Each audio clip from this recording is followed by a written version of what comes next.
It's Radio Free 501c, the podcast of Road Tulips Consulting. We're here with Season 7. So glad you're joining us. I'm your host, Cecilia Supp, CAEACNP, and I'm so glad you're here for this exciting year of so many great topics, so don't forget to subscribe. This week I'm joined by first-time guest Santiago Corrada, courtesy of USAE News. He's here to talk with us about leading change and new benchmarks in Tampa Bay tourism. It's Monday, March 17th, 2025. It's time for episode 277. This episode is supported by USAE News, the weekly community newspaper of associations, CVBs, and hotels. Learn more about USAE News at usaenews.com. Hey everybody, it's Monday, March 17th. Happy St. Patrick's Day if you celebrate. If you're not wearing green, look out, you might get pinched. Hi, I'm your host, Cecilia Supp. I'm the principal and founder of Road Tulips Consulting, and thank you for joining us for this episode of Radio Free 501c. If you are not yet following or subscribed to our podcast, please take a moment and do that because you don't want to miss any of the exciting content. We've had a year of first-time guests, and we have another one this week. We have a fantastic topic, leading change, new benchmarks in Tampa Bay tourism. We're going to find out how Tampa Bay turned things around and set a whole slew of fantastic records with what they're doing in that great city. But before I introduce our guest, I would like to say good morning, good afternoon, or good evening to our global audience, wherever you may be, and thanks for joining us this week. Today, I'm talking with Santiago Corrada, and he is here to show us how he has set all of these fantastic records under his leadership and give us a little insights into how he has helped improve a lot of different things in Tampa Bay. Santiago, welcome to the show. Would you like to say hello to our audience and tell us a little about yourself? Well, hello, and thank you so much for having me on as a guest. And I think the two words leading change really describe my passion. Love leading and I love change. I know that can be difficult for some folks, but leading and change are instrumental in not turning things around, but maybe growing things or adding things, taking things to another level. My background is varied. I was a school teacher for many, many years. I was a school principal. I've worked for 3 different mayors of big cities in Florida. And then about 12 years ago, I assumed the leadership position with then Tampa Bay and Company, which really starts the conversation about change. I inherited a remarkable sales organization. We were credible. We had a great reputation as far as bringing big conventions, meetings, and events to the market, but we did very little, if any, marketing around leisure, transient visitors, and all of the other things we've added to our resume. It's been a resume building 12 years. And so the first part of change was having the ability to add marketing, PR, and becoming a part of the fabric of the community, which we've done. A lot of folks still refer to themselves as CBBs or DMOs, destination marketing organizations, destination marketing management organizations. We like to call ourselves a destination leadership organization because we're involved in so many, many different things. So the record setting started 12 years ago. And obviously it takes money, it takes revenues to invest in making more money. I know that's a concept that's hard for some people to understand. You get a return on your investment. And so we started, over 12 years ago with a budget of about $8 million here, which we knew we had to grow to compete with some of the larger destinations throughout the country and indeed throughout the world. And so it was building a very dynamic, creative, inclusive team. I think inclusive is super important, whatever that means to you. And it's a broad word, making sure that you had a lot of diverse, creative voices around the table to help you move the destination and the organization to another level. And I think that's critically important. It's not disparaging or saying negative things about what the organization had done, because that wasn't true. The organization was fantastic, but it was about elevation and how do we take it to another level. And so our evolution, our transformation really started around marketing, developing a brand that would resonate with visitors and others. Quite honestly, we now do economic development marketing. We get involved in anti-human trafficking issues and marketing. We do retail, we do education, we do so many other things beyond just tourism marketing and sales, convention sales. So we've really become very ingrained in everything that happens in the community. I always heard, we need a seat at the table. And I said, well, why don't you just take the A out of seat and just set the table? Let's set the table and invite others to our table instead of trying to be a wedding crasher or a party crasher and getting into whatever was going on. Let's create that momentum where people want to be a part of what you're doing. And so I think that was part of also this transformation that we've seen here. And yes, you've said it. Except for the COVID year, we have hit tourism hotel revenue records each and every year for the past 12 years. And the one year we did not, by the next year, we were back to record setting form. So I can tell you, going back to something none of us like to talk about, that COVID 2020 year, we had our worst tourism month, April of 2020. And by April of 2021, we were having our best April ever.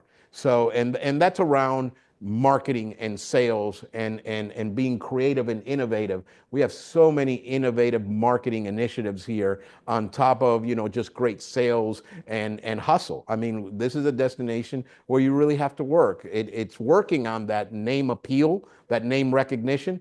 But, some cities have been doing this for a very, very long time. New York City, Las Vegas, Orlando, Chicago, Los Angeles. We needed to try to get close to that name recognition. And I think some of the initiatives we put into place have helped us get there. You know, I think you're right. I think people have heard more about Tampa Bay, but most people are probably like me and not very familiar with the city other than the Buccaneers. I think Right. they're still there. Okay. They are. Oh, yes, So they are. when people think of Florida cities, though, they think of Miami, Orlando, maybe Sarasota, or maybe even the Keys, which are really far south. Right. What's something intriguing and interesting about Tampa Bay that people may not know about? Yeah, I think when we were developing our brand and we were developing our image, it was about not being like others, right? And all of those cities and those destinations you mentioned are amazing with the assets that they have, right? When you think of Orlando, you think of their assets. When you think of Miami, you think of a certain asset. When you think of the Keys or Sarasota, like you've mentioned, things come to mind. What we wanted to do was create our own individual identity that wasn't like anyone else. So when we rebranded, we talked about our history. There's a lot more tangible history here in Florida, with St. Augustine obviously owning that, but us Oh, yeah. probably being second to St. Augustine as far as tangible material history that you can see, feel, and even taste while you're here. So when we rebranded, it was about history, it was about culture, it was about the arts, it was about the food and the people, and that's what we reference when we say visit Tampa Bay, treasure awaits. The treasure is all of those things. All of the gems in the treasure chest are all the things I've just talked about. And so we've gone above and beyond the call of duty to make sure those are the things we highlight through our marketing. What makes us uniquely different? And I've already said something that maybe most folks don't know. Outside of St. Augustine, we probably have the most visible history of any destination in the state of Florida, and it's there. Whether we're talking about brick-lined streets, old cigar factories, reconverted old historic buildings, whether we're talking about actually the chickens and roosters that roam freely in our Latin Quarter because they're the descendants of the original fowl that came here with settlers. All of those things are the things that we talk about being a very unique and different experience that you're going to have here in Tampa, and it's worked very well for us. Like we've said, when I first took over back in 12 years ago, we were hitting about $423 million in hotel taxable revenue. We just hit this last calendar year $1,161,000,000 in hotel taxable revenue. That's in a 12-year period. And so you can see that growth. And I believe that in large part it's due to the marketing efforts and the evolution of the destination, the incredible economic development that we've seen here. That is amazing. Now, I know that St. Augustine is the oldest city in North America. Is that accurate? That's That's accurate. correct. Okay, I do remember my fifth grade social studies well then. And Florida is also a peninsula. Wow. Okay, I knew that too in fifth grade. But what's interesting is the amount of history that you have in Tampa Bay. Like I had no idea. I've never been there, I'll be honest. I had no idea about the chickens. I mean, that's amazing. And it sounds very genteel, almost like Savannah, Georgia, or a city like that, like an older southern city. So it sounds like a great place, not just to visit for a vacation, but to come to for a conference. So, what do you think is really attractive for an association who's looking ahead? Where's the city we haven't been before? Where's the city that's easy to get to, that's fun, has a lot to do, but also can accommodate our meetings? So, what are some of the things about Tampa Bay that would attract an association conference? Well, first and foremost, we have one of the best airports in all of North America. Since you mentioned North America, JD Power and Associates has named it one of the best airports in North America, if not the world. Very convenient access. The amount of international airlift we've created with our airport over the last 12 years has been pretty dramatic. But we have direct flights to just about every part of the United States, and if not, one connection away. So it starts with just this amazing airport that is minutes away from our convention center and our downtown area. So flying into Tampa is a very attractive and appealing option when you think about airports, believe it or not. The airport is like home. So we have this dynamic airport, and within, like I said, minutes, you're in our convention center, you're in our downtown hotel properties. Amazing properties, hotel properties for all levels of cost, whether we're talking about, a medium price to very luxurious with a Marriott Edition, which are only a handful all over the world in the convention district. So lots of options there. And then lots of mobility options in the downtown area that are free of charge. We have a historic trolley system that's jump on, jump off for free that connects the downtown district to our historic district. We just, over the last 3 years, been recognized by Michelin, the Michelin Guide, as far as our culinary scene. So you talk about attractions, museums, an amazing river walk with activities on the water, off the water, a waterfront convention center with outdoor eateries. So again, for conventions, we're suited to hold just about any convention. And then we have a great convention sales and services team that provide lots of incentives. We just came up with a treasured savings initiative. We're all about treasure here. And if you sign with us this year for any future year, we will pay down your deposit at the convention center. So there are lots of other deals like that we offer, and we've been very, very successful with large scale conventions, groups, and meetings. In fact, right now we're booking groups into 2038. So we are doing just phenomenal convention business, and then that is the foundation of then our leisure business, our tourism business, all of these other things we get involved in growing here. We do, again, you mentioned conventions and meetings, but we also do marketing for our Economic Development Council. So we do the Make It Tampa Bay campaigns on top of the Visit Tampa Bay campaigns to bring in workers, corporate relocations, satellite offices. So we are also involved in economic development marketing for our destination. That is incredible. Your organization, Visit Tampa Bay, really supports the city at multiple levels. We're not just talking about bringing in business, we're not just talking about bringing in conferences and conventions. You mentioned the word mobility. That got my attention. You mentioned that you have the trolley you can jump on, jump off.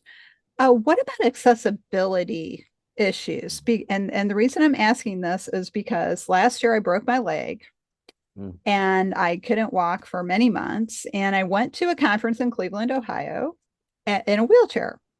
And I really saw the world differently because I saw it from that wheelchair. I'm mobile on my feet again.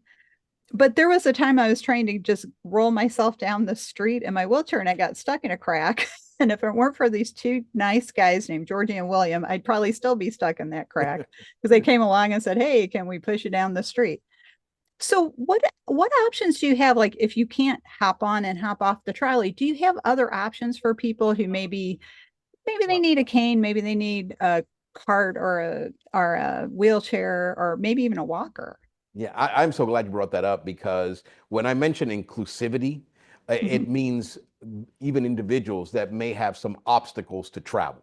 And we are pretty responsible for those obstacles, not the individual. And so we were a front runner, we were a leader in engaging with bloggers that had accessibility concerns and issues to really highlight how accessible the city is for individuals that might have some obstacles to getting around, like a wheelchair, like a walker. And all of our facilities are accessible. We highlight the accessibility. And if you go to our website, there is even a section on our website about accessibility with our bloggers, with our advocates, with our champions that are talking about how incredibly dynamic the city is as far as taking down those barriers. And I'll give you, for example, we had a fantastic new restaurant with a parking lot across the street, and there was no curb cut. There was no ability for someone who was landing in that parking lot to get across the street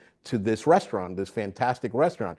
We got engaged with the restaurant. We were engaged with the city. We were engaged with that area of the city to make sure we could create that accessibility. So we're also a champion for making sure that all of our guests feel like they're being accommodated and they're being taken care of. And so, like I said, we were a leader well beyond when most other destinations were getting very concerned about accessibility. So that also exists in not only our social media sites, but our website as far as how accessible we really are. And there's some great videos that we have produced on YouTube as well that speak to our accessibility. I love that because it was really eye-opening for me. I used to see people trying to move around different buildings or outside, and it's actually kind of easy to just put a curb cut in. I know you got to cut the curb out and lay the Sure. concrete. I know that part, but it's a very simple accommodation, and I think it's spreading, but it sounds like you're kind of ahead of the curve there. Like you're ahead of the curve with societal issues. And as you and I were talking about as we were preparing for this episode, I'm very committed and passionate about what nonprofits of all types do because they all make the world a little bit better place. It doesn't matter if you're making better professionals, better industries, or feeding the hungry or helping the homeless. We all do our part, and we are unique and special and need to stay that way. Um, you work with the city on an issue that is one that's of great concern to me, a global issue, human trafficking. Can you share a little bit about how you and your team help the city work on that's just such a devastating thing to so many people? Can you talk a little bit about that work?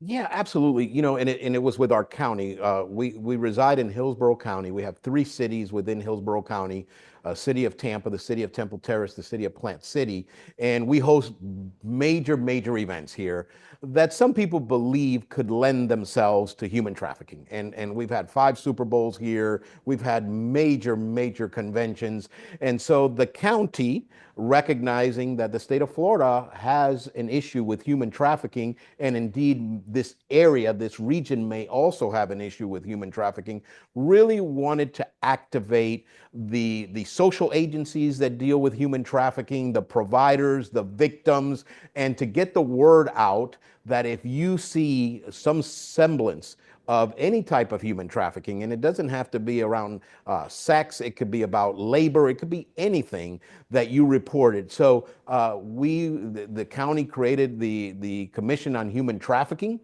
which I am a member of, representing the tourism industry, and we wanted to bring our PR marketing expertise to the table to help them get the word out that we don't tolerate human trafficking in this region, that we don't allow it, we won't accept it. And and again, I'm going to be very kind about this. Some places want to hide that they have an issue. That's Mhm. not who we are. If there's an issue here, we tackle the issue. We go after it. We want to rectify the problem. And so I think that was a great bold move by our county to say, you know what, we recognize that there's an issue and we want to fix that issue. And so collectively, we have been tackling the issue of human trafficking. Another issue we had here, which isn't a Tampa Hillsborough County alone issue, was this issue about the pipeline of tourism workers. How do we create the future for our industry? We work with our almost 900 partners to adopt high school programs that prepare young people for the tourism industry. And we make sure there's a connection to higher ed, whether it's our private university or whether it's our big University of South Florida, that there's a place for these young people to go when they finish in high school to get an education or come right into the industry. So we're really trying to make sure that the future is secure for our industry. And as you know, many of us started dealing with this when COVID hit and we lost so many workers in the industry. And it was, how do we get them back, or how do we create a future pipeline? And that's when we jumped in and said, you know what, because you're right, not-for-profits tried to be very, very helpful. We said, we have so many partners, we have so much reach, we could really set the table again to make sure we tackle either a human trafficking issue, or we tackle an education issue, or we tackle an inclusivity issue, an accessibility issue. I think that's really, really important if you want to go beyond being a sales or marketing organization. And I think that's who we are. We're a leadership organization trying to better this community. Well, and I'm a fan. Okay, I'm already a fan. Love it. Haven't been to Tampa Bay. I'm a You have to fan come. of You this. really have to come. I would love to. The city and this county. I love that, because not hiding it, that transparency, that's an important part of leadership. You see the problem, you identify the problem, you work together to find a solution to that problem. And I just love that. So you've mentioned the COVID lockdown several times, and I think some people might still be reeling from it. It seems some cities like Tampa Bay have really bounced back very strongly. So during that lockdown period, March 2020 till, gosh, it seems like a long time ago now. I guess it was almost a year that we were on lockdown, and then slowly came back into going out and doing things again. What were some of the things you did in Tampa Bay during that lockdown period to help the city and help the county stay strong? Well, first and foremost is being a partner to your local government and obviously your state government. And Florida was in a different position, I think, than some other states, because Florida, from the beginning, said we're going to stay open for business, but we're going to do it in a very safe and responsible way. And I think that trickled down to local communities and local regions. And so we had a mayor and our county that were super engaged in how do we keep the economy rolling and be safe and responsible at the same time.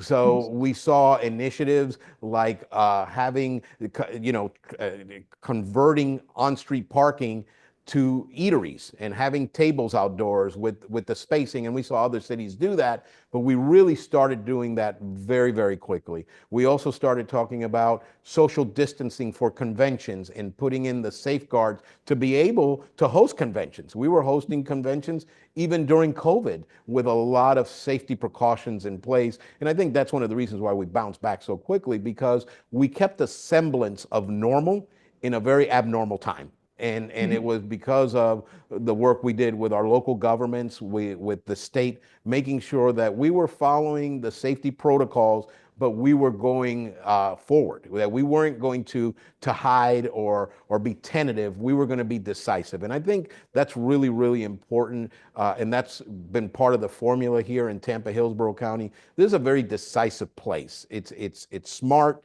It's decisive. It doesn't stick its head in the sand when things are going poorly. The position here is we're going to come out of this better than we went into it. And so while something of a crisis nature is happening, we're working still. We're still at it because we're not going to just give up and raise our hand and say we're through here. We're going to keep going. And I think that's critically important. Our organization, I'll give you a for instance, we had to downsize. We're a 501c6. Our funding was in peril. No one was traveling, so we downsized. We have a great board of directors who was guiding our decisions financially, making sure that we were staying cash rich and that we could come out of the situation, like I said, in a better way than we went in. And we shrunk our organization, but we were back in the office in hybrid teams in July of 2020. We went home in March of 2020. We were back in the office in hybrid teams, July of 2020, in full-time, 5 days a week, January of 2021. And we stuck to, we're going to work through this. We're gonna get back to record-setting pace, and we did just that. And we had really in some cases no other choice. We were hosting a Super Bowl during the pandemic in 21. We had another major sporting event, WrestleMania, a few months later. We had conventions that we were still hosting in a number of different ways. And so we really, really stuck to our principles of we work through these things. We don't just decide we're going to take a break and we're going to work from home forever. And we didn't prescribe to that. That works for some folks. That doesn't work here. I mean, I think our standards are a little bit different here. Yeah. Yeah, that's true. Florida did take a completely different approach than we did here in the mid-Atlantic. I'm in Maryland, so things are a little different during the lockdown. That's great. Now, you mentioned, though, you had to downsize in order to keep your cash available. Were you able to grow again, or did you realize you didn't need to grow your staff again? I think getting back to the strength we had as far as human resources before the pandemic was where do we need the positions that are going to make the maximum impact for us? And so we were able to come back in a very intelligent way. And for example, do we need as many people in convention sales when conventions aren't as busy as they used to be before COVID? Or do we add more people in marketing, in partnership, and private development? So I think we had a game plan. I know we had a game plan for what types of individuals we were bringing back and when to grow the organization back to maybe what it was before, but really in a very strategic and surgical way of, okay, we need more people here, we need more people there. And as things started to come back, we added personnel where we thought we could, again, hit the maximum impact. So it was very thoughtful, it was very deliberative. And then again, obviously, when the money started to flow again and we were seeing again, hotel taxable revenues back to where they were before the pandemic, and the tourism development tax, the assessment back to where it was before the pandemic, we knew we could build the organization back the right way. Mhm. Oh, I love that because you used two words that I really like, thoughtful and deliberate. You really reviewed everything before you started cutting staff and cutting whatever else you may have had to cut from your budget, as opposed to some associations panicked and just wiped out the entire membership department. Just your membership association. Why would you do that? Well, we got to cut the staff. Well, okay, but let's think about it a little bit more. So well, and it was horrible. in a crisis like that, your members need a lot of support because Yes. you're not the only one being impacted. Restaurants are being impacted, attractions are being impacted, retail's being impacted, travel's being impacted. So if you're not there for them during that moment, do you expect for them to be there for you after the moment passes? And I think that was also critical for us, is making sure that we stayed very close to all of our partners and stakeholders. And right now our partnership base is the largest we've ever had, nearing 1,000 partner members, and not just saying hi, they're our member, but keeping them very engaged with the organization. It's amazing. So before we wrap up this episode, I just feel like I could talk to you all day. This is just so wonderful, learning about Tampa Bay, all of the great things you do there. But you said you have 1,000 partner members and they're engaged. What is your approach to member engagement at your organization? I think it's being clear and concise with your messaging. I always say, you lead a horse to water, but you can't make it drink. Our job is to lead the horses here. And then it's your job to make them drink. And we provide all those opportunities to let you know that they're here. Now you've got to make sure you're engaged with us to take advantage of those situations. And I think being genuine and honest and sincere, and again, when I use this word again, being inclusive of all people, we're about all people here. We don't pick winners or losers. Everyone's a winner. So having membership that reflects, all aspects of our community is also incredible. I mean, we have non-tourism based partners that people say, wow, you have attorneys that are partners and you have construction companies that are partners. How does that work? And it's because we show them the value of tourism. We show them the economic impact of tourism and how in some way, either directly or indirectly, it affects you. So I think it's that engagement. We have quarterly gatherings of our partnership. We call it Keys to Success. We're about a treasure with the keys. We have Business by the Bay every month, networking activities. We have partner orientation. We have training. So we keep our offices really, really busy with engaging with our partnership base. That is fantastic. And as I said, I could just talk to you all day, but unfortunately, we're going to have to wrap up this episode. You'll have to come back so we can talk more. Would love to. So much going on in Tampa Bay. I love it. I have to get down there.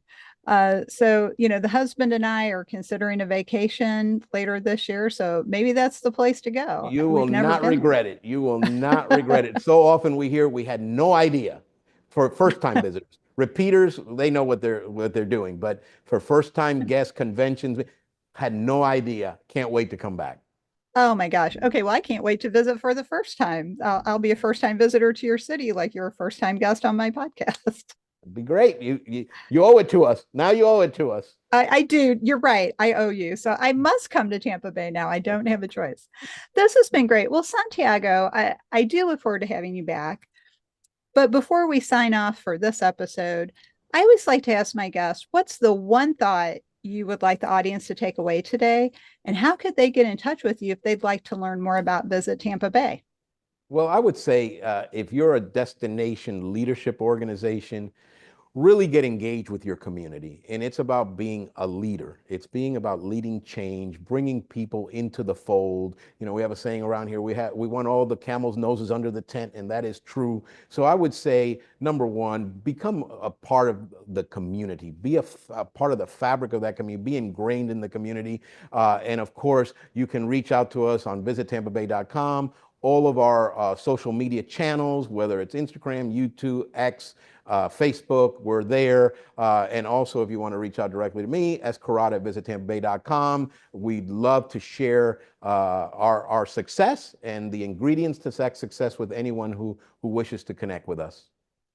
That's wonderful. Thank you so much for joining me today, Santiago.